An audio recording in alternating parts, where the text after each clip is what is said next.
Hi guys, ఈ రోజు మనం డిటెక్టివ్ సినిమా చూద్దాం. వన్ లైనర్ ఏంటంటే హీరో అతని మామ కలిసి ఒక కేసును సాల్వ్ చేస్తారనేదే ఈ స్టోరీ. ఇది డిటెక్టివ్ చైనా టౌన్ యొక్క పార్ట్ 2. పార్ట్ 1 చూసిన తర్వాత ఇది చూడాలని ఏం లేదు, దేనికదే సపరేట్. ఎలాంటి కన్ఫ్యూజన్ లేకుండా ఈ సినిమాను ఎక్స్ప్లెయిన్ చేశాం. ఇక ఆలస్యం చేయకుండా సినిమాలోకి వెళ్దామా? అంతకంటే ముందు వెల్కమ్ టు కళ్ళ ముందు కదిలే చిత్రాలు. సినిమా స్టార్టింగ్ లో హీరోను చూపించారు. అతడు అమెరికాలో ఉన్నాడు. అతని మామ పెళ్లి కోసం వచ్చాడు. ఎయిర్పోర్ట్ లో హీరో వెయిట్ చేస్తుంటే మామ పెద్ద కారులో వచ్చి పికప్ చేసుకున్నాడు. మండపం దగ్గరకు వెళ్తున్నారు. మార్గ మధ్యలో హీరో తన మొబైల్ లో ఉన్న క్రైమ్ మాస్టర్ అనే యాప్ గురించి అంకుల్ కు చెబుతున్నాడు. ఈ యాప్ లో ప్రపంచంలోని అందరు డిటెక్టివ్లు ఉంటారు. ఆ యాప్ ప్రతిరోజు 3 ప్రశ్నలు అడుగుతుంది. ఎవరైతే కరెక్ట్ సమాధానం చెబుతారో వారి ఆన్సర్లను బట్టి ఆ యాప్ ర్యాంకింగ్ ఇస్తుంటుంది. ఆ యాప్ లో హీరో 2వ ప్లేస్ లో ఉన్నాడు. మొదటి ప్లేస్ లో క్యూ అనే అతడు ఉన్నాడు.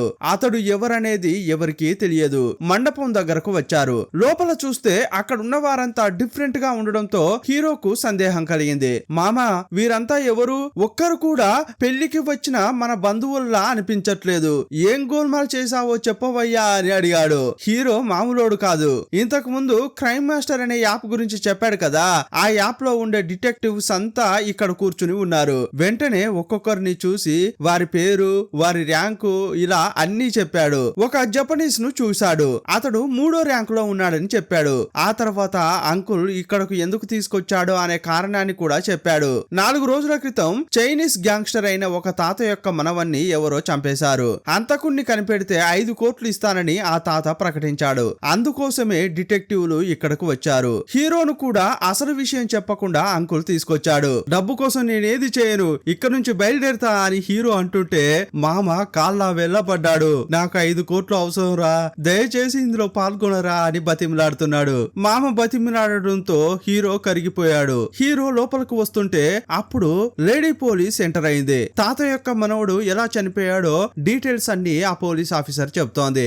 హత్య 4 రోజుల ముందు రాత్రి 9 నుంచి 10 గంటల మధ్య జరిగింది. ఆ హత్య ఒక చైనీస్ టెంపుల్ లో జరిగింది. కానీ హత్య జరిగిన చోట ఎలాంటి ఫింగర్ ప్రింట్స్ దొరకలేదు. 2 విషయాలను మాత్రమే పోలీసులు గుర్తించారు. చనిపోవడానికి ముందు మత్తుమందుతో ఆ పిల్లాడి ముక్కు నోరును మూసేశారు. ఆ మత్తుమందు ఆ పిల్లాడి ఎడమ చేతికి కూడా అంటుకుంది. ఇంకో విషయం ఏంటంటే మత్తులో ఉన్నప్పుడే ఆ పిల్లాడి గుండెను కోసి తీశారని లేడీ పోలీస్ చెప్పింది. అప్పుడు హీరో ఒక ప్రశ్న అడగడానికి ముందే జపనీయుడు లేచి ప్రశ్న అడిగాడు. మీరు చెప్పిన దాన్ని బట్టి చూస్తే కిల్లర్ లెఫ్ట్ హ్యాండర్ అయి ఉంటాడు. కిల్లర్ తన లెఫ్ట్ హ్యాండ్ తో ఆ పిల్లాడి మూతిని మూసాడు. ఆ పిల్లాడు కూడా ఆపడం కోసం లెఫ్ట్ హ్యాండ్ ను ఉపయోగించాడు. అందువల్లే చనిపోయిన పిల్లాడి లెఫ్ట్ హ్యాండ్ కు ఆ మందు అంటుకుంది. అందువల్ల కిల్లర్ లెఫ్ట్ హ్యాండర్ అయి ఉంటాడని అతడు చెప్పాడు. అప్పుడే అక్కడకు చైనీస్ తాత వచ్చాడు. నేను 1 వారంలో చనిపోతానని డాక్టర్ చెప్పాడు. ఈ వారం లోపలే మీరు హంతకుణ్ణి కనిపెడితే 5 కోట్లు ఇస్తా అని చెప్పాడు. మరుసటి రోజు హత్య జరిగిన చోటుకి డిటెక్టివ్లంతా వెళ్లారు. ఒక్కొక్కరు ఒక్కో మూలకు వెళ్లి ఏదైనా క్లూ దొరుకుతుందా అని వెతుకుతున్నారు. అప్పుడు అంకుల్ అక్కడ ఒక సింబల్ ఉండడం చూశాడు. ఈ సింబల్ ఏంటనేది ఎవరికీ తెలియట్లేదు. నెట్ లో సెర్చ్ చేసినా కూడా ఎలాంటి వివరాలు తెలియరాలేదు. ఇదేం సింబల్ రా అని వీళ్ళలో వీళ్ళే మాట్లాడుకుంటున్నారు. అప్పుడు దాన్ని చూసిన జపనీస్ ఒక విషయం చెప్తున్నాడు. ఇప్పుడు తాత యొక్క మనవడు చనిపోయాడు కదా, ఇదే ప్యాటర్న్ లో తాత యొక్క మనవడు చనిపోవడానికి 2 రోజుల ముందు ఒక హత్య జరిగినట్లు చెప్తున్నాడు. ఒక ఏరు పక్కన ఒక అమ్మాయి చనిపోయి పడి ఉంది. ఇప్పుడు ఎలాగైతే మత్తు మందు ఇచ్చి మైకంలో ఉండగా హార్ట్ కోసారో అప్పుడు ఆ అమ్మాయికి కూడా మైకం మందు ఇచ్చి ఆమె కిడ్నీని కోసేశారు. దీన్ని బట్టి చూస్తే ఈ 2 హత్యలు చేసింది ఒకడేనా అని జపనీస్ సందేహపడుతున్నాడు. ఆ అమ్మాయి యొక్క కేసు గురించి హీరోకు కూడా తెలుసు. అందువల్ల హీరో కూడా అనుమాన పడుతున్నాడు. ఇప్పుడు వీళ్ళు సందేహపడేలా 2 హత్యలు చేసింది ఒకే వ్యక్తి అయితే సంఘటన స్థలానికి మరుసటి రోజు వచ్చి ఉంటాడు. ఇక్కడ ఏం జరుగుతుంది అని తెలుసుకోవడానికి హత్య జరిగిన రోజు అంటే దానికి మరుసటి రోజు వీళ్ళు సీసీటీవీ ఫుటేజీని చెక్ చేస్తున్నారు. ఈ 2 ఫుటేజీల్లో కూడా కామన్ గా ఎవడైతే కనిపిస్తాడో వాడే హంతకుడని అనుకుంటున్నారు. అందువల్ల 2 సీసీటీవీ ఫుటేజీలను ఒకే టైంలో ప్లే చేస్తున్నారు. ఒక ఫుటేజీని హీరో చూస్తుంటే ఇంకో ఫుటేజీని జపనీస్ చూస్తున్నాడు. హీరోది మామూలు ఐక్యూ కాదు కదా, దేన్ని కూడా ఇతడు నెమ్మదిగా చూడడు. టక్కు టక్కు మని స్పీడ్ గా చూస్తుంటాడు. జపనీస్ అంతకు మించి ఉన్నాడు, చాలా స్పీడ్ గా చూస్తున్నాడు. చివరకు కామన్ గా వచ్చింది వీడే అని ఒక జపనీస్ ను గుర్తించారు. అతన్ని మనం అక్యూజ్డ్ అని పిలుచుకుందాం. ఆ తర్వాత అతని ఫ్యామిలీ డీటెయిల్స్ తీశారు. 2 ఏళ్ల క్రితం అతడు అమెరికాకు వచ్చాడు. అతని వీసా క్యాన్సిల్ అయింది. ఇప్పుడు ఇల్లీగల్ గానే ఇక్కడ తిరుగుతున్నాడు. ఇతడు అమెరికాకు రావడానికి ముందే అంటే 2 సంవత్సరాల క్రితమే అతని చెల్లెలు వచ్చింది. కానీ ఆమె కనిపించకుండా పోయింది. ఎక్కడికి వెళ్ళింది ఏమైంది అనేది తెలియట్లేదు. ఎలాగోలా చేసి ఇతడే కిల్లర్ అని కనిపెట్టారు. అప్పుడు తాత ఏమంటున్నాడంటే, రే చూడండిరా, హంతకుడిని తీసుకొచ్చి నా ముందు నిలబెట్టి అతడే హంతకుడు అనేలా ఒప్పిస్తేనే 5 కోట్లు ఇస్తా అంటున్నాడు. ఇక అక్కడి నుంచి డిటెక్టివ్లందరినీ పంపించాడు. వీళ్ళంతా వెళ్ళిపోయిన తర్వాత స్పెడ్స్ పెట్టుకున్న ఒక అతడు ఆ తాత దగ్గరకు వచ్చాడు. అతన్ని చూస్తూ, రే నువ్వు నా వెనక ఏం చేస్తున్నావో అంతా తెలుసు, తెలియదని అనుకున్నావా?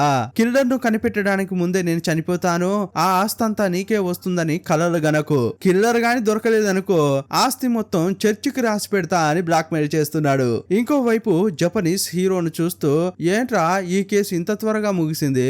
నాకు ఇది ఒక కేసు లాగే అనిపించట్లేదు. నాకు పెద్ద కేసు కావాలి. ఇదిగో చూడు, నాకు డబ్బు అవసరం లేదు, ఎలాగూ హంతకుని కనిపెట్టాను కదా, ఇక ఊరుకు వెళ్తా అని జపనీస్ బయలుదేరాడు. ఆ తర్వాత కిల్లర్ ను కనిపెట్టరా అని అంకుల్ టార్చర్ చేస్తున్నాడు. అందువల్ల కిల్లర్ ను వెతుక్కుంటూ హీరో వెళ్ళాడు. కిల్లర్ ఒక చైనీస్ అనేది తెలిసిపోయింది. అమెరికాలో చైనీస్ ఎక్కడ ఉంటారు? చైనా టౌన్ లో ఉంటారు. అక్కడికి వెళ్లిన హీరో అక్యూజ్డ్ యొక్క ఫోటో చూపించి అడ్రస్ తీసుకున్నాడు. ఇక అతన్ని వెతుక్కుంటూ వెళ్తున్నారు. అతడు రౌడీలకు క్లాస్ చెప్తున్నాడు. కిటికీ గుండా ఇదంతా హీరో చూస్తున్నాడు. ఈ అక్యూజ్డ్ ఎవరంటే ఇంతకు ముందు పార్టులో జోగా నటించాడు. ఆ స్టోరీ అంతటితో ముగిసిపోయింది. ఇప్పుడు ఇది కొత్త స్టోరీ. అందువల్ల ఇతన్ని మనం జో అనే పిలుచుకుందాం. ఇతన్ని చూడగానే హీరో అంకుల్ కు ఒక ట్విస్ట్ ఇచ్చాడు. మామ ఇతడు ఒరిజినల్ కిల్లర్ కాదు అంటున్నాడు. ఎందుకంటే కిల్లర్ లెఫ్ట్ హ్యాండెడ్ అని వీళ్ళు ఇంతకు ముందు కనిపెట్టారు కదా. కానీ ఇప్పుడు ఇతని యొక్క యాక్టివిటీస్ చూసిన హీరో జో రైట్ హ్యాండ్ అని చెప్పాడు. మరి ఒరిజినల్ కిల్లర్ ఎవరై ఉంటారు అని వీళ్ళు మాట్లాడుకుంటున్నారు. ఇదే టైంలో ఆ స్పెడ్స్ ఉంటాడే ఒక 4-5 తీసుకొచ్చాడు.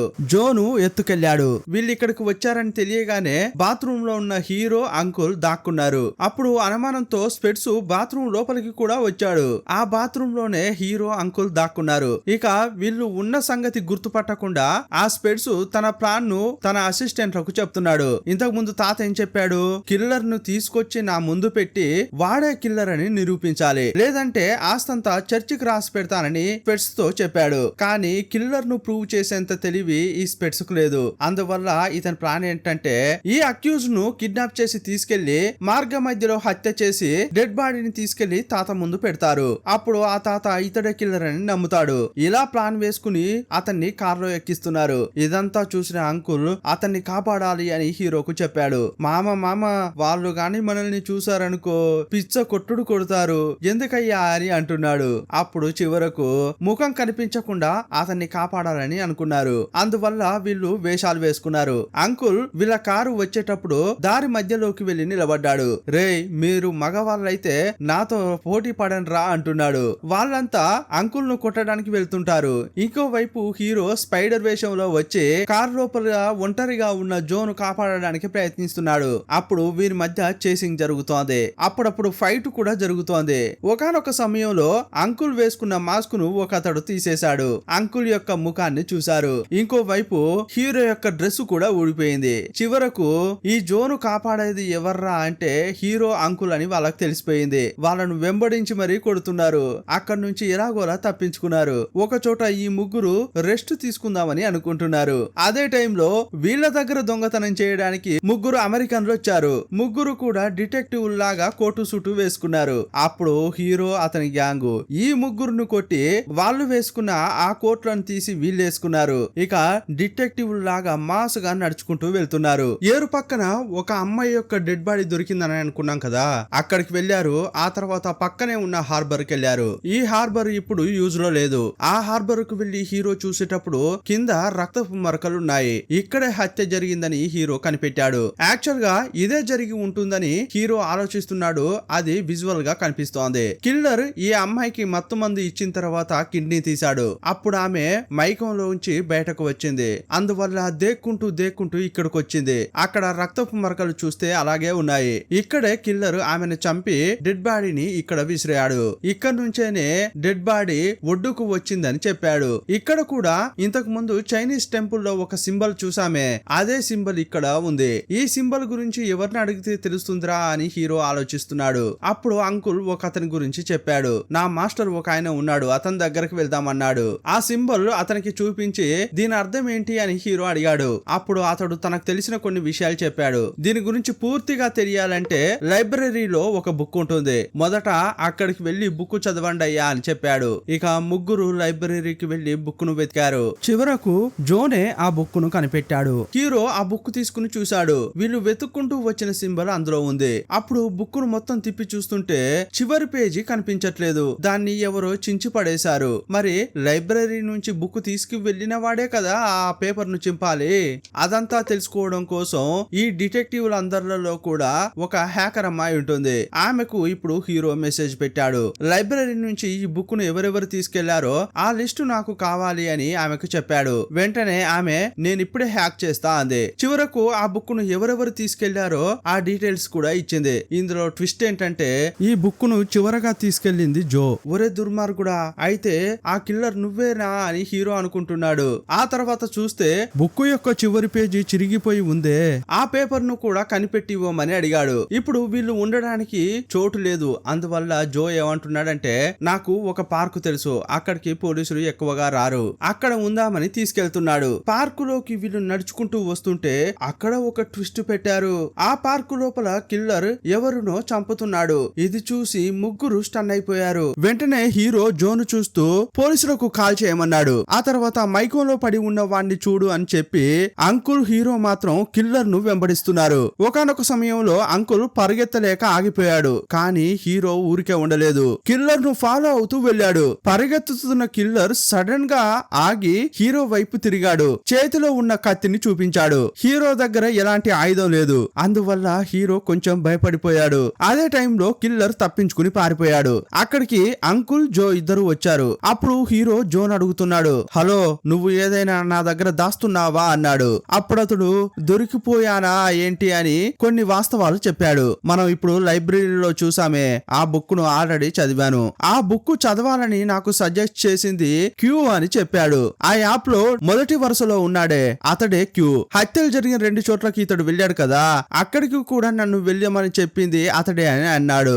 ఆ క్రైమ్ మాస్టర్ యాప్ లో జో కూడా ఉన్నాడు. కానీ అతని ర్యాంకు మాత్రం వేలల్లో ఉంది. అతడు కూడా ఆ యాప్ లో ఉండడం వల్లే క్యూ గురించి తెలిసింది. నన్ను ఈ పనులు చేయమని క్యూ చెప్పాడు అంటున్నాడు. ఇదంతా విన్నాక హీరోకు చాలా ఆలోచనలు కలుగుతున్నాయి. క్యూ ఎందుకు ఇతన్ని ఇలా చేయమని చెప్పాడు, ఇంతకీ ఒరిజినల్ కిల్లర్ ఎవరు అని అతనిలో చాలా ప్రశ్నలు కలిగాయి. ఇంతకీ ఈ రోజు కిల్లర్ ఎవరిని చంపారు అని తెలుసుకోవడం కోసం హత్య జరిగిన చోటుకు వెళ్లారు. అదే టైంలో హత్య జరిగిన చోటుకు వీరు వెళ్లడానికి ముందే పోలీసులు వచ్చారు. అందులో లేడీ పోలీస్ కూడా ఉంది. ఆమెతో ఒక డాక్టర్ మాట్లాడుతున్నాడు. ఈ డాక్టరే చనిపోయిన డెడ్ బాడీలకు అటాప్సీ చేస్తుంటాడు. వీరిలా మాట్లాడుకుంటుంటే దూరం నుంచి ఈ ముగ్గురు తొంగి తొంగి చూస్తున్నారు. ఇక్కడికి పోలీసులు ఎలా వచ్చారా, ఇంతకీ పోలీసులకు చెప్పింది ఎవరు అని అంకుల్ అనుకుంటున్నాడు. అప్పుడే జోకర్ ఏమంటున్నాడంటే మీరే కదా పోలీసులకు చెప్పమని అన్నారు, అందువల్లే పిలిచాను అన్నాడు.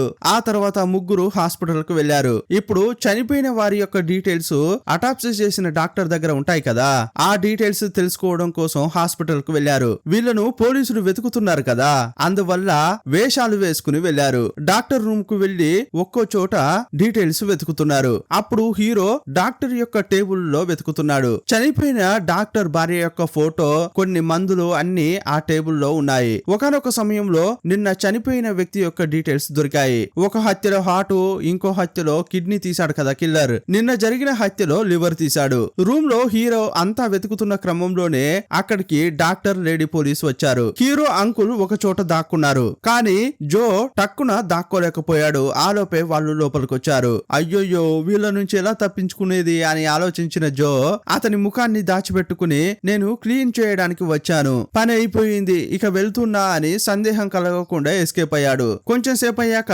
డాక్టర్, లేడీ పోలీస్ మాట్లాడుకుంటూ రూమ్ నుంచి బయటకెళ్లారు. అక్కడ దాక్కున్న హీరో అంకుల్ కూడా బయటకు వచ్చేశారు. జో వీరికి కనిపించలేదు, అతడు ఎక్కడికో వెళ్లిపోయాడు. వీళ్ళిద్దరు వచ్చేటప్పుడు ఇంతకు ముందు ఒక హ్యాకర్ అమ్మాయిని కొన్ని డీటెయిల్స్ అడిగాడు. హ్యాకర్ అమ్మాయిని హీరో ఇంతకు ముందు కనిపించకుండా పోయిన పేజీని పంపించమని అడిగాడు కదా, ఆ పేజీని ఆమె పంపించింది. హీరో దాన్ని 2 సెకండ్లే చూశాడు. ఆ లోపలే స్పెడ్స్ యొక్క గ్యాంగ్ వచ్చి వీళ్ళను బంధించారు. జో దొరికే వరకు మీరు ఇక్కడే ఉండండి అని ఒక చోట లాక్ చేశారు. ఇక్కడే ఉన్న హీరో జరిగిన 3 హత్యలకు ఏదైనా లింక్ ఉందా అని ఆలోచిస్తున్నాడు. హ్యాకర్ అమ్మాయి ఒక మెసేజ్ పంపించింది. కనిపించింది కదా, ఆ ఫోటోను 2 సెకండ్లే చూశాడు. కానీ ఇతనికి ఐక్యూ లెవెల్ ఎక్కువ కదా, అతను మొబైల్లో చూసిన డ్రాయింగ్ ను గోడపై గీశాడు. జరిగిన 3 హత్యలకు సంబంధించిన లింక్ ను ఎలా కనిపెట్టాలో తెలియట్లేదే అని అంటున్నాడు. అప్పుడు అక్కడున్న అంకుల్, నువ్వెందుకు ఒంటరిగా కష్టపడుతున్నావు, జరిగిన ఒక్కో హత్య గురించి నాకు ఫస్ట్ నుంచి చెప్పు, లింక్ నేను కనిపెడతా అన్నాడు. అప్పుడు హీరో కూడా చెప్పడం ప్రారంభించాడు.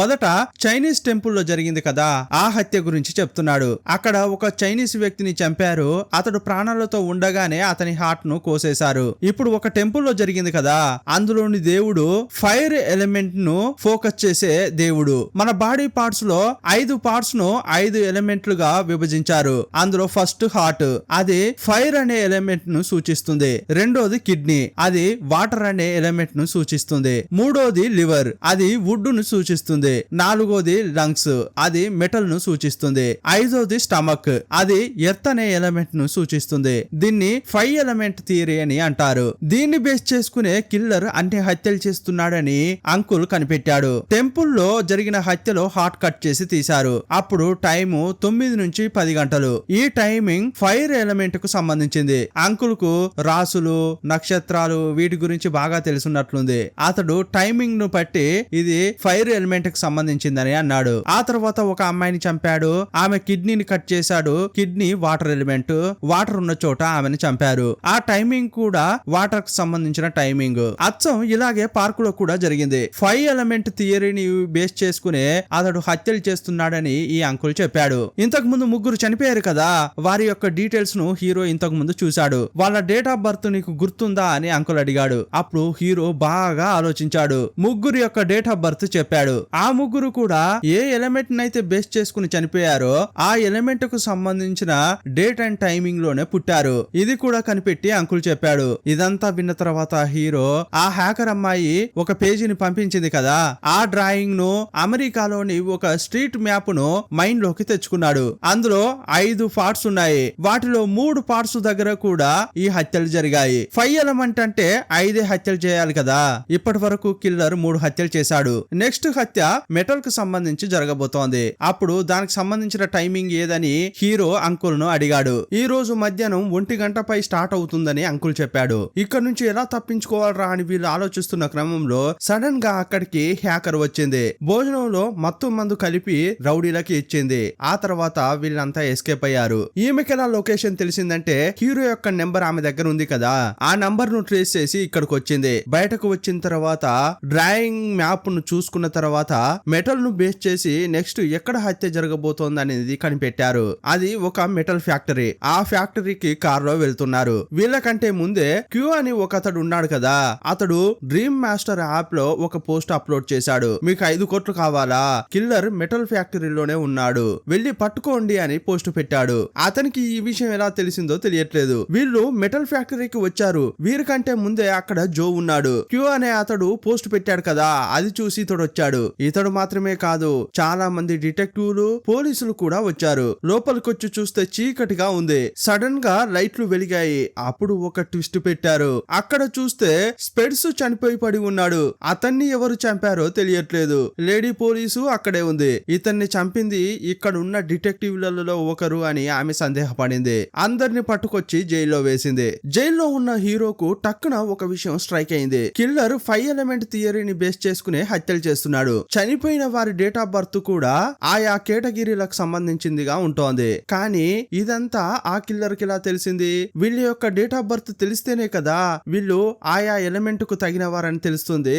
దీన్ని బట్టి చూస్తే మనం కామన్ గా డేట్ ఆఫ్ బర్త్ ను ఎక్కడెక్కడ ఇస్తాం? ఇన్సూరెన్స్ కంపెనీ, లేదంటే పోలీస్ స్టేషన్, బ్యాంకు అని కొన్నింటికి ఇస్తుంటాం. ఇలా కొన్ని చోట్లకు ఈ నలుగురు కామన్ గా వెళ్లారా చెక్ చేయమని హ్యాకర్ కు హీరో చెప్పాడు. ఆమె పోలీస్ స్టేషన్ లోనే ఉంది, చెవిలో ఉన్నది, చేతికి ఉన్నది అని అన్ని పార్ట్స్ జత చేసి చిన్న కంప్యూటర్ రెడీ చేసి హీరో చెప్పిన డీటెయిల్స్ కోసం వెతుకుతోంది. ఇంకోవైపు హీరో ఇప్పటి వరకు జరిగిన అన్ని విషయాలను ఆలోచిస్తున్నాడు. టక్కున అతనికి ఒక విషయం గుర్తుకొచ్చింది. హీరో ఇంతకు ముందు డాక్టర్ రూమ్ లోకి వెళ్ళినప్పుడు చనిపోయిన అతని భార్య యొక్క ఫోటో చూశాడు కదా, ఫోటో కిందే అతని భార్య పేరు ఉంది. లైబ్రరీలో ఆ బుక్ ను వీళ్ళే తీశారని హ్యాకర్ ఒక లిస్టు పంపింది కదా, ఆ లిస్టు లో ఈమె పేరు ఉంది. ఈ విషయం హీరోకు గుర్తుకొచ్చింది. ఏదైనా ఒక హాస్పిటల్ కు ఈ నలుగురు కామన్ గా వెళ్లారా చెక్ చేయమని హ్యాకర్ కు హీరో చెప్పాడు. సీన్ కట్ చేసి లేడీ పోలీస్ పోలీస్ ను చూపించారు. ఈమె హాస్పిటల్లో అటాప్సీ జరిగే చోటుకు వెళ్ళింది. అక్కడ స్పెట్స్ యొక్క డెడ్ బాడీ ఉంది. డాక్టర్ ఉన్నాడు. డాక్టర్ దగ్గరికి వెళ్లి మాట్లాడేటప్పుడు అతడు ముఖం చూపించి మాట్లాడట్లేదు. నువ్వు ఇక్కడే ఉండు, నేను ఇప్పుడే వస్తా అని బయటికెళ్లాడు. అప్పుడు లేడీ పోలీస్ ఒంటరిగా ఉంది. సీన్ కట్ చేసి మళ్ళీ హీరోను చూపించారు. ఎందుకురా హాస్పిటల్లో చెక్ చేయమని అంటున్నావు అని అంకుల్ అడిగాడు. అప్పుడు హీరో ఎక్స్ప్లెనేషన్ ఇస్తున్నాడు. హీరో ఆ కిల్లర్ ను వెంబడిస్తున్నప్పుడు అతడు కత్తి చూపించాడు కదా, యాక్చువల్ గా అది సర్జికల్ నైఫ్. డాక్టర్లు మాత్రమే దాన్ని ఉపయోగిస్తారు. అంతేకాదు డాక్టర్ యొక్క టేబుల్ పై ఇంతకు ముందు క్యాన్సర్ టాబ్లెట్ ఉండడం చూశాడు. దీన్ని బట్టి చూస్తే డాక్టర్ క్యాన్సర్ ఎఫెక్ట్ అయ్యి చావబోయే స్థితిలో ఉన్నాడు. యాక్చువల్ గా కిల్లర్ 5 ఎలిమెంట్ థియరీని బేస్ చేసుకుని హత్యలు చేస్తున్నాడు కదా. చైనీస్ సంప్రదాయంలో ఒక విషయం ఉంది. 5 ఎలిమెంట్ థియరీలో ఒకడు హత్యలు చేస్తే వాడు చావే లేని జీవితాన్ని పొందుతాడని ఒక విశ్వాసం ఉంది. ఇప్పుడు చావబోయే స్థితిలో ఉన్న డాక్టర్ చనిపోకూడదన్న ఉద్దేశంతో ఇలా హత్యలు చేసి ఉండొచ్చు అని అనుమానిస్తున్నాడు. అంతేకాదు డాక్టర్ టేబుల్ పై పెన్ను పెట్టిన స్టైల్ ను చూసినప్పుడు అతడు లెఫ్ట్ హ్యాండర్ అని తెలుస్తోంది. కిల్లర్ కూడా లెఫ్ట్ హ్యాండరే కదా. లైబ్రరీలో ఆ బుక్ తీసుకున్న వారి పేర్లలో డాక్టర్ యొక్క భార్య పేరు కూడా ఉంది కదా. ఒకవేళ ఇతడు భార్య పేరుపై ఇతడు ఆ బుక్ తీసుకుని ఉండొచ్చు. ఇలా ఈ విషయాలన్నీ హీరో చెప్తున్నాడు. హ్యాకర్ కు కొన్ని విషయాలు చెప్పి చెక్ చేయమన్నాడు కదా. ఆమె చెక్ చేసిన తర్వాత ఈ డాక్టర్ పనిచేసే హాస్పిటల్ కు చనిపోయిన 4 వెళ్లారని చెప్పింది. దీన్ని బట్టి చూస్తే డాక్టరే కిల్లర్. ఇంకోవైపు డాక్టర్ ను చూపించారు. అటాప్సీ రూమ్ లో లేడీ పోలీస్ ఒంటరిగా ఉంది కదా, ఆమె దగ్గరకు వెళ్లి అటాక్ చేస్తున్నాడు. ఆమెకు మత్తు ఇచ్చి మైకంలో పడేశాడు. నెక్స్ట్ ఎర్త్ ను బేస్ చేసుకుని డాక్టర్ హత్య చేయబోతున్నాడు. అతడు హత్య చేయబోయే చోటు కూడా అతడు పనిచేసే హాస్పిటలే అనేది మ్యాప్ ద్వారా హీరో కనిపెట్టాడు. ఎర్త్ కు సంబంధించిన టైం ఏంటి అని అంకుల్ అడిగాడు. దానికి ఇంకొన్ని గంటలే ఉన్నట్లు అంకుల్ చెప్పాడు. ఇప్పుడు హీరో ఇక్కడ నుంచి బయటకు వెళ్ళాలి కదా. అప్పుడు అక్కడ ఉన్న డిటెక్టివ్లు అందరినీ హెల్ప్ అడిగాడు. వాళ్ళంతా కూడా హెల్ప్ చేశారు. ఎలాగోలా చేసి హీరో, అంకుల్, జో ముగ్గురు అక్కడ నుంచి తప్పించుకున్నారు. బయటకు వచ్చి చూస్తే పోలీసుల నుంచి తప్పించుకుని ఆ స్పెట్స్ ఉంటాడే అతని గ్రూప్ కు చిక్కుకుపోయారు. వీళ్ళెప్పుడు బయటకు వస్తారా అని వాళ్ళు స్టేషన్ బయటే వేచి చూస్తున్నారు. వాళ్ళ దగ్గర నుంచి తప్పించుకుని ఈ ముగ్గురు హాస్పిటల్ కు వెళ్లారు. చివరకు అటాప్సీ ల్యాబ్ కు వెళ్లారు. కానీ అక్కడ ఆ స్పెట్స్ యొక్క డెడ్ బాడీ తప్ప ఇంకేమీ లేదు. సరే ఇక్కడ కాదైతే వేరే చోటని బయటకు వస్తున్నారు. అప్పుడు హీరో వాళ్ళను ఆపి, ఇక్కడ నాకు ఏదో సందేహంగా ఉంది, నువ్వు ఇక్కడే ఉండు అని అంకుల్ యొక్క తలలోంచి ఒక వెంట్రుక తీసి కింద పెట్టాడు. అప్పుడు సైడ్ లో ఆ చోటు క్లోజ్ అయి ఉంది. కానీ అక్కడ నుంచి గాలి వస్తుండటంతో ఆ వెంట్రుక అటు ఇటు కదులుతోంది. అయితే దీని వెనుక ఇంకో రూమ్ ఉన్నట్లుంది అని హీరోకు సందేహం కలిగింది. అక్కడ ఏదైనా దారి ఉందా అని వెతికారు. అక్కడ చూస్తే డోర్ ఉంది. లోపలికి వెళ్లి చూస్తే పెద్ద ఇల్లే ఉంది. అక్కడికి ముగ్గురు నెమ్మదిగా నడుచుకుంటూ వెళ్తున్నారు. మైకంలో పడి ఉన్న లేడీ పోలీసు అక్కడే ఉంది. ఇంకా కిల్లర్ ఆమెను చంపలేదు. ఎందుకంటే ఆయా ఎలిమెంట్లకు సంబంధించిన టైంలోనే హత్యలు చేస్తాడు కిల్లర్. కిల్లర్ ఎక్కర్రా అని వెతుకుతుంటే సడన్ గా వచ్చి వీళ్ళపై అటాక్ చేస్తున్నాడు. ఈ టైంలో హీరో పై నుంచి కింద పడాల్సిన పరిస్థితి వచ్చింది. అద్దం పగిలి హీరో కింద పడుతుంటే టక్కున జోహో చేయి ఇచ్చి హీరోను కాపాడాడు. కొంచెం సేపటి తర్వాత హీరోను పైకి లాగారు. అప్పుడు కిల్లర్ ముఖానికి వేసుకున్న మాస్క్ తీసేశాడు. కిల్లర్ ముఖం చూస్తే డాక్టరే. అతన్ని చూస్తూ ఎందుకురా ఇలా చేస్తున్నావు అని అడిగారు. ఫ్లాష్ బ్యాక్ చెప్తున్నాడు, నేను డాక్టర్ గా ఎంతో మందికి ఆపరేషన్లు చేసి కాపాడాను. కానీ నేను మాత్రం ఇలాంటి ప్యాటర్న్ లో హత్యలు చేస్తే నాకు చావనేదే ఉండదు అంటున్నాడు. రే నువ్వు చేసేదంతా తప్పు, నిన్ను పోలీసులకు పట్టిస్తామని హీరో అంటున్నాడు. జైలుకు వెళ్లి జీవించే ఆ జీవితం నాకు వద్దు అని డాక్టర్ సడన్ గా గొంతు కోసుకుని చనిపోయాడు. అప్పుడు అక్కడికి పోలీసులు వచ్చారు. డెడ్ బాడీని తీసుకెళ్లారు. చైనీస్ తాత 5 కోట్లు ఇస్తానని చెప్పాడే అతడు కూడా చనిపోయాడు. ఇప్పుడు ఆ 5 కోట్లు అంకుల్ కు రావు. సరేలే అని అంకుల్ అనుకున్నాడు. అప్పుడు అంకుల్ దగ్గరికి హీరో వచ్చాడు. రేయ్ జో ఎక్కర్రా కనిపించట్లేదు అని అడిగాడు. నువ్వు అతడు మాట్లాడుకుంటూ ఉన్నారు కదా, ఇంతకీ ఏం మాట్లాడుకున్నారు అని అంకుల్ అడిగాడు. ఏమి లేదు, ఊరికే మాట్లాడుకున్నాం, అతడు వెళ్లిపోయాడు అని హీరో చెప్పాడు. సీన్ కట్ చేసి హీరో, జో వాళ్ళు మాట్లాడుకునే సీన్ చూపిస్తున్నారు. అప్పుడు హీరో జోకర్ ను చూస్తూ, రేయ్ ఆ స్పెట్స్ ను చంపింది నువ్వే కదా. ఇలా అడగగానే అతనికేమీ అర్థం కాలేదు. ఏంటి పిచ్చోర్లా మాట్లాడుతున్నావు అని జోకర్ అన్నాడు. అప్పుడు హీరో తను కనిపెట్టిన విషయాలన్నీ చెప్తున్నాడు. ఈ బుక్ ను తీసి నువ్వు చదివావన్నది నాకు తెలిసిపోయింది. దానికి నువ్వేం చెప్పావు, క్యూనే చదవమని చెప్పాడని అన్నావు. ఆ బుక్ లో చివరి పేజీని చింపింది నువ్వే కదా అని అడిగాడు. నేనెందుకు చింపుతా, అలా చింపడం వల్ల నాకేం దొరుకుతుంది అని జో అడిగాడు. ఎందుకంటే ఆ బుక్ ను నేను అప్పుడే చూసి ఉంటే కిల్లర్ యొక్క ప్యాటర్న్ ఏంటనేది నేను అప్పుడే కనిపెట్టి ఉంటాను. అతడు ఎక్కడెక్కడ హత్యలు చేయబోతున్నాడనేది నాకు తెలిసి ఉంటుంది. నాకు తెలియకూడదని కావాలనే నువ్వు ఆ పేపర్ ను చింపావు. ఈ డ్రాయింగ్ చూసిన 2 సెకండ్లలోనే నేను ఎలాగైతే కిల్లర్ యొక్క ప్యాటర్న్ ను కనిపెట్టానో అలాగే నువ్వు కూడా కనిపెట్టావు. నెక్స్ట్ హత్య పార్క్ లోనే జరగబోతోందనేది నీకు తెలుసు. లైబ్రరీ బయటకు వచ్చి కూర్చుని హ్యాకర్ అమ్మాయి లిస్టు పంపగానే నేను నీపై సందేహపడ్డాను కదా. నిజమైన కిల్లర్ నువ్వు కాదని నా దృష్టి మరల్చడానికి 3వ హత్య జరగబోయే పార్కుకు కావాలనే నువ్వు నన్ను తీసుకెళ్లావు. ఒరిజినల్ కిల్లర్ ను నేను చూశాను, ఇక నన్ను సందేహపడవని నువ్వు అనుకున్నావు. 4వ హత్య ఎక్కడ జరగబోతోందో కూడా నీకు తెలుసు. మమ్మల్ని వదిలి ఎస్కేప్ కావడం కోసమే హాస్పిటల్లో ఎలాగోలా చేసి మా నుంచి ఎస్కేప్ అయ్యావు. కిల్లర్ ఎలాగైతే హత్యలు చేస్తాడో అలాగే స్పెట్స్ కు మత్తు మందు ఇచ్చి మైకంలో పడేశావు. ఆ తర్వాత అతన్ని హత్య చేశావు. మెటల్ ఫ్యాక్టరీలో కిల్లర్ ఒక అతన్ని చంపి పడేసిన తర్వాత ఆ డెడ్ బాడీని తీసి నువ్వు ఈ స్పెట్స్ యొక్క డెడ్ బాడీని అక్కడ పడేశావు. మరి కిల్లర్ చంపిన ఆ డెడ్ బాడీ ఎక్కడ అని నువ్వు ఒక ప్రశ్న అడుగుతావు. నువ్వు వచ్చిన కారు డిక్కీలోనే ఆ డెడ్ బాడీ ఉండి ఉంటుంది అని హీరో అన్నాడు. నీకు గుర్తుందా, మేము ఆ ఫ్యాక్టరీకి వచ్చినప్పుడు నువ్వు ఒక కారు నుంచే దిగావు. యాక్చువల్ గా నీకు తెలిసి ఉండదు మేము ఆ ప్యాటర్న్ కనిపెట్టాం, ఈ చోటుకు వస్తున్నామని. కానీ మమ్మల్ని చూడగానే క్యూ పెట్టిన పోస్ట్ వల్లే ఇక్కడికి వచ్చా అని మాతో చెప్పావు. అందువల్ల మేము రాగానే క్యూ పెట్టిన పోస్ట్ వల్లే అది చూసి ఇక్కడికి వచ్చానని మాతో అబద్ధం చెప్పావు. అప్పుడు అతడు, ఇదిగో నువ్వు చెప్పేదంతా వినడానికి బాగానే ఉంది, కానీ నిజంగానే క్యూ అనే అతడే క్రైమ్ మాస్టర్ అనే యాప్ లో పోస్ట్ పెట్టినట్లు జో చెప్పాడు. అప్పుడు హీరో ఒక ట్విస్ట్ ఇచ్చాడు. రేయ్, ఆ క్యూ అనే అతడే నువ్వు అని జోను చూస్తూ హీరో చెప్పాడు. డిటెక్టివ్ లిస్ట్ లో క్యూ అనే అతడు ఫస్ట్ ఉన్నాడు, హీరో 2వ ర్యాంకులో ఉన్నాడు. హీరో ఆ కిల్లర్ యొక్క ప్యాటర్న్ ను అంకుల్ సాయంతో కనిపెట్టడానికి కొంచెం టైం పట్టింది, కానీ నువ్వు లైబ్రరీలో ఆ డ్రాయింగ్ చూసిన 2 సెకండ్లలోనే కిల్లర్ యొక్క ప్యాటర్న్ ను కనిపెట్టావు. దీన్ని బట్టి చూస్తే నువ్వే క్యూ అయి ఉండాలి. స్టార్టింగ్ లో 2 హత్యలకు సంబంధించిన సీసీటీవీ కెమెరా ఫుటేజ్ లో నువ్వు దొరికావు. అది కావాలనే నువ్వు అలా చేశావు. హత్య జరిగిన 2 చోట్ల కామన్ గా ఒకడు ఉన్నాడంటే ఇతడే హంతకుడు అని అతన్ని వెతుక్కుంటూ వస్తారు. అందువల్ల నిన్ను వెతుక్కుంటూ వస్తారని నీకు తెలుసు. కావాలనే ఈ కేసులో ఇన్వాల్వ్ అయ్యి కిల్లర్ యొక్క ప్యాటర్న్ ను తెలుసుకుని అతడు హత్యలు చేస్తున్నట్లే ఆ స్పెట్స్ ను హత్య చేశావు. ఆ హత్యను కూడా ఆ కిల్లర్ ఖాతాలో వేశావు. ఇంతకీ ఆ స్పెట్స్ ను ఎందుకు చంపావో రీజన్ చెప్పనా? ఆ స్పెట్స్ ఇల్లీగల్ బిజినెస్ చేసేవాడు. ఒక సీన్ లో ఆ స్పెట్స్ తో తాత ఏమన్నాడు, నువ్వు నా వెనుక చేసేదంతా తెలియదని అనుకున్నావా? నాకు తెలుసురా, నీ సంగతి తర్వాత చూస్తా అంటాడు. ఈ స్పెట్స్ అమ్మాయిలను కిడ్నాప్ చేసి ఫారిన్ కు పంపి వేశ్య వృత్తిలోకి దింపి అతడు డబ్బు సంపాదిస్తున్నాడు. జో యొక్క చెల్లెలు కొన్నాళ్ల క్రితం కనిపించకుండా పోయింది. ఆమెను కిడ్నాప్ చేసి ఈ స్పెట్సే ఫారిన్ కు పంపించాడు. అందువల్లే జో స్పెట్స్ పై ప్రతీకారం తీర్చుకున్నాడు. హీరో ఇదంతా చెప్పినా కూడా అతడు ఒప్పుకోవట్లేదు. అప్పుడు హీరో ఇంకో విషయాన్ని చెప్తున్నాడు. ఏయ్, నువ్వు ఒక రైట్ హ్యాండర్ అని అనుకుంటానని అనుకున్నావా?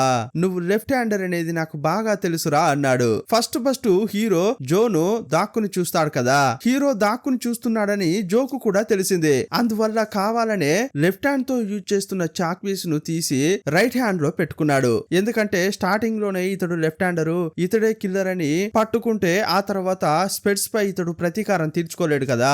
అందువల్ల రైట్ హ్యాండెడ్ లాగా సీనేశాడు. కానీ ఒకసారి ఏం జరిగిందంటే హీరో బిల్డింగ్ పై నుంచి కింద పడేటప్పుడు జో అక్కడే ఉన్నాడు కదా, అతడే కాపాడాడు. లెఫ్ట్ హ్యాండ్ తోనే హీరోను కాపాడాడు. లెఫ్ట్ హ్యాండ్ అలవాటు ఉన్న వాళ్ళకు టక్కున లెఫ్ట్ హ్యాండే బయటకు వస్తుంది. దీన్ని బట్టే హీరో ఇతడు లెఫ్ట్ హ్యాండర్ అనేది కనిపెట్టాడు. అంతేకాదు హీరో జోను ఫస్ట్ చూసినప్పుడు అతడు క్రాస్ చెప్తున్నాడు కదా, అప్పుడే ఇతడు యూజ్ చేసిన ఒక చాక్ పీస్ ను కూడా తీసుకొచ్చాడు. ఈ చాక్ పీస్ ను ఇప్పుడు జోకర్ కు చూపిస్తూ దీనిపై ఉన్న వేలి ముద్రలు చెక్ చేస్తేనే నువ్వు లెఫ్ట్ హ్యాండరా రైట్ హ్యాండరా అనేది నాకు తెలుస్తుంది. కానీ ఈ విషయాలన్నీ బయటకు చెప్పను, ఎందుకంటే నువ్వు మంచి ఉద్దేశంతోనే ప్రతీకారం తీర్చుకున్నావు. అందువల్ల ఇక్కడ నుంచి ఇక వెళ్ళిపో అన్నాడు. అప్పుడు జో కూడా ఎస్కేప్ అయ్యాడు. యాక్చువల్ గా ఇదే హీరోకు జోకు మధ్య జరిగిన కాన్వర్జేషన్. ఇదంతా హీరో గుర్తు చేసుకున్నాడు. హీరో ఎందుకోసమైతే ఈ ఊరుకు వచ్చాడో ఆ కేసు సాల్వ్ అయింది. ఇక ఊరికే వెళ్దామని హీరో అంకుల్ బయలుదేరుతున్నారు. అప్పుడు లేడీ పోలీస్ హ్యాకర్ అమ్మాయి వచ్చి వీళ్ళను పంపిస్తున్నారు. హీరో హ్యాకర్ అమ్మాయిని చూస్తూ క్యూ యొక్క ఐపీ అడ్రస్ ట్రేస్ చేయమని చెప్పాడు. ఇప్పటి వరకు క్యూ కెనడాలో ఉన్నట్లు అనుకున్నారు. ఇప్పుడు జోనే క్యూ అనేది హీరో గెస్ చేయడం వల్ల అమెరికాలో అతని ఐపీ అడ్రస్ చూపిస్తుంది అని హీరో అనుకుంటున్నాడు. కానీ ఆ అమ్మాయి ఇచ్చిన ట్విస్ట్ ఏంటంటే క్యూ యొక్క ఐపీ అడ్రస్ కెనడాలోను చూపించట్లేదు, అమెరికాలోను చూపించట్లేదు అని చెప్పింది. యాక్చువల్ గా క్యూ అనే అతడు ఈ జో కాదు, ఇంకా వేరే ఎవడో ఉన్నాడని హీరోకు తెలిసిందే. ఇంతకీ ఆ క్యూ ఎవర్రా అని హీరో ఆలోచిస్తూనే వస్తున్నాడు. నెక్స్ట్ పార్ట్ కు లీడ్ ఇచ్చి ఈ సినిమాను ముగించారు. మరో పార్ట్ లో మళ్ళీ కలుసుకుందాం. అప్పటి వరకు బాయ్ బాయ్.